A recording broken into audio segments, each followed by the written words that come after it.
natoa maelekezo kwa TGDC lakini kwa TANESCO vile vile kuhakikisha kwamba zile consumables zote, vifaa vyote ambavyo vinatakiwa kwenye uchimbaji, basi wahakikishe kwamba vinanunuliwa na vinakuwepo site.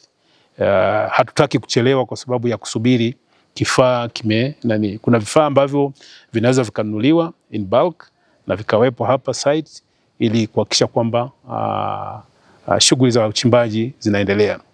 Huu mradi ni mradi muhimu sana kwa serikali kwa sababu ni mradi ambao utakapokamilika tunategemea kwa ujumla wake utazalisha megawatt 70 za umeme. Kwa hiyo ni mradi muhimu sana, na tofauti na miradi mingine ni kwamba huu mradi wa Ngozi unakwenda kuzalisha umeme ambao sio wa maji, umeme ambao sio wa gesi, umeme ambao sio wa upepo na umeme ambao sio wa jua.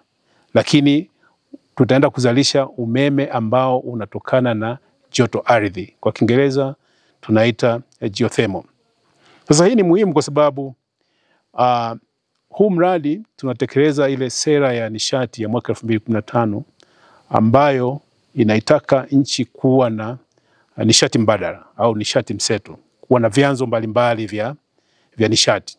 Kwa hiyo joto ardhi ni moja ya chanzo mbadala ukiachilia vyanzo ambavyo tumevizoea kama vile vya maji, gesi pamoja na mafuta. Na vile vile kwenye mpango wa taifa wa nishati, yani compact ambayo itaisha mwaka 2030, tunatakiwa tuwe na megawatt 130 kwa ujumla wake kutokana na joto ardhi. Lakini vile vile kwenye dira ya taifa ya mwaka 2050 imeeleza kwamba ni muhimu nchi ikawa na vyanzo mbadala. Kwa hiyo huu mradi ni muhimu kwa sababu tunakwenda kutekeleza mikakati pamoja na sera mbalimbali za taifa. Sasa kazi imefanyika nzuri, tumetembea hapa, kazi zinaendelea kama mnavyoona. Kuna rigi hapa ambayo wanaendelea kuchimba na wanategemea kwamba baada ya kuwa kila kitu kimekamilika ndani ya mwezi au miezi miwili watakuwa wameshamaliza hiki kisima cha namba 1 na watahamia katika visima vingine.